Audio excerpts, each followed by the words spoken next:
দিচ্ছে আমার মাম্মা বাজার থেকে। বন্ধুরা কেমন আছো তোমরা? আশা করি তোমরা সকলে খুব ভালো আছো। Welcome back to my channel মিস্টিস blog. তো আবারও চলে এসেছি একটা নতুন ব্লগ নিয়ে। আশা করি তোমাদের ভালো লাগবে। এখন বাজে সকাল 8:30। তো এখন দেখো আমার বোন করে ফেলেছে এদিকে দুধ চা করে ফেলেছে। আর সকালবেলা আমি ভোরবেলা রান্না করেছিলাম ভাত, আর তার সঙ্গে তরকারি ছিল, ভাজা ছিল, মামা বাবাকে দিয়ে দিয়েছি। আর এখন দেখো ওরা রান্না করেছে ডিম ভাজা আর ভেন্ডি আলু ভাজা।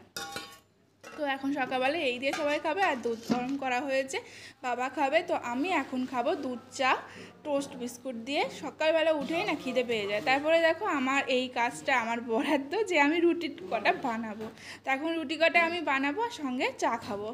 রুটি কটা আমার বোন যেহেতু বানাতে পারে না, তো রুটি কটা আমি বানাই। আর ও মানে তরকারি হোক ভাজা হোক ওই বানিয়ে নেয়। তো এখন আমি বানাবো রুটি। চলো আমি রুটিটা বানিয়ে নিই।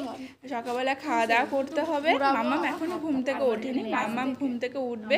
তারপরে আমি ওকে খাইয়ে দাইয়ে আবার রেডি করিয়ে দেবো, কারণ ওকে আবার দুপুরবেলা পড়াতে আসে। চলো তোমরা ব্লগটা দেখতে থাকো, আই হোপ তোমাদের ভালো লাগবে। তো এই যে সকালবেলা খাওয়া দাওয়া তো হয়ে গেছে। হয়ে গিয়ে দুপুরবেলাতে আমি এখন রান্না করব কচুর শাক। তার সঙ্গে রয়েছে ইলিশ মাছের মাথা। বাবা সকালবেলাতেই 2টো ইলিশ মাছ নিয়ে এসেছিলো। সেই ইলিশ মাছের দিয়ে আমি সর্ষে ইলিশ করব, প্লাস তার মাথাগুলো দিয়ে করব কচুর শাক। তো আজকে দুপুরবেলায় এই মেনুই আছে। আর সর্ষেটা আমি মানে ভিজিয়ে রেখেছি লঙ্কা হলুদ। এইদিকে দেখো, আর এইদিকে দেখো ম্যাডাম স্নান করে এখানে চিরুনি ঘষতে বসেছে।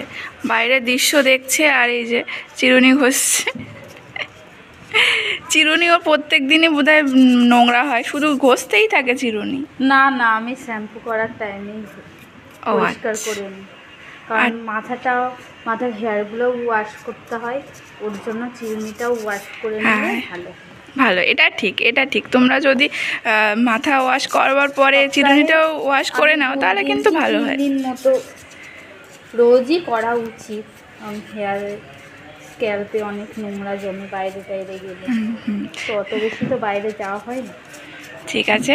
তো এই দেখো আমাদের বাইরের সিনারিটা দেখো। বাইরে এখনো এইখানে বাড়িঘর হয়নি, সবুজে ঘেরা, একটু জলও জমে। এখানে এখনও বাড়িঘর হয়নি, মানে ও পাশে আশেপাশে তো আছেই বাড়িঘর, তবে আমাদের এই পাশটায় এখনও বাড়িঘর হয়নি। এখানে একটু ফাঁকা ফাঁকা আছে। এই যা গরম, এই গরমে একটু ফাঁকা ফাঁকা বলে একটু ঠান্ডা ঠান্ডাও ফিল হয় আমাদের। তবে যা গরম পড়েছে। তো এখন আমরা তো এই বাড়িতেই থাকি, নতুন বাড়িতেই থাকি।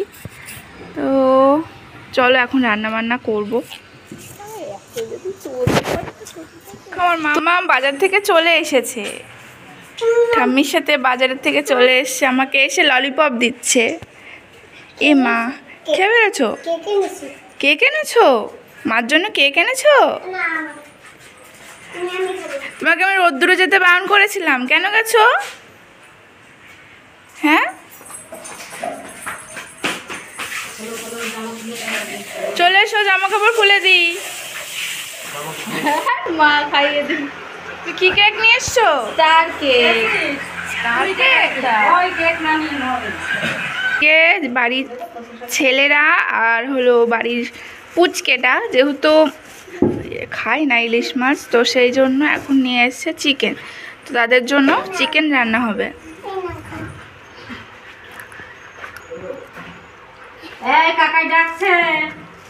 তো তাদের জন্য এখন কি চিকেন রান্না হবে।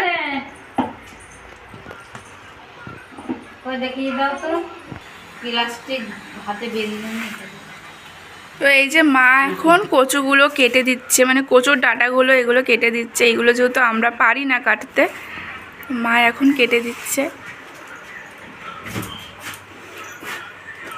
এখন রান্না বান্না হবে। ভাত আমাদের হয়ে গেছে, এখন হবে শুধু রান্না না, মানে কেটে ফেলবে, রান্নাটা আমি করব। কচু আর ইলিশটা আমি করব। ইলিশ মাছের মাথা দিয়ে হবে আজকে কচু, আর ইলিশ মাছের ঝাল, আর ওদিকে চিকেনটা করবে আমাদের বাড়ির ছোটো বৌমা। তো চলো রান্না বান্না করে নিই। বন্ধুরা তোমাদেরকে তো বললাম দুপুরবেলায় কচু শাক আর হবে তোমার চিকেন আর ইলিশ মাছের ঝাল। তো যে দুটো আমার করার কথা ছিল, এই যে ইলিশ মাছের মাথা দিয়ে কচু শাক আর হলো ইলিশ মাছের ঝাল, তো এটা আমার করা হয়ে গেছে। আর ওইদিকে বোন রান্না করছে হলো চিকেন, ও চিকেনটা করবে বলেছিল, তার চিকেনটা ওই করছে। তো এখন দুপুরবেলা রান্নাবান্না প্রায় আমাদের কমপ্লিট। এখন দুপুরে খাওয়া দাওয়া হবে, চলো দুপুরবেলা খাওয়া দাওয়া করে নিই, তারপর দেখা হচ্ছে বিকেলবেলা। দেখো সন্দেশ দিয়ে উপর থেকে নেমে এসে দেখি মা এদিকে তালের বড়া ভাজছে। মানে ভাই নাকি খুব জোর বকাবকি করেছে, কেন তালের বড়া বানাচ্ছ না এখনও, সেই জন্মাষ্টমীতে খেয়েছি।